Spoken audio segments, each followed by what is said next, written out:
The wave pattern is most often seen when looking from the ocean. However, you can also see wave pattern in nature when the wind blows through the grass or whatsoever, and just like this cute little rock.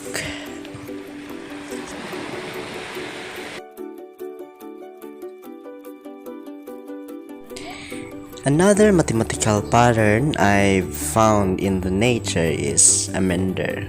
A meander pattern includes a series of regular sinuous curves, bends, loops, and turns. And just like this rock I presented, I found this rock in the seashore.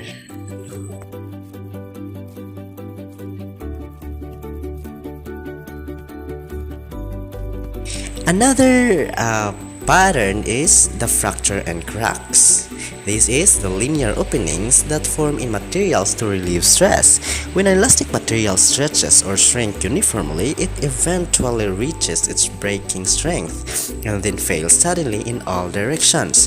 When cracks form in a thin contracting layer, they sequentially break the layer into smaller and smaller pieces. A rectilinear crack pattern encodes information about the order of crack formation, as later cracks tend to intersect with earlier cracks at right angles.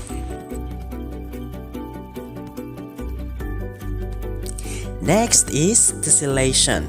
This refers to a pattern which fit perfectly together without any gaps or do not overlap or have space between them. Tessellation form a class of patterns found in nature. For example, the arrays of hexagonal cells in honeycomb, or just like this awesome stone I found in the seashore.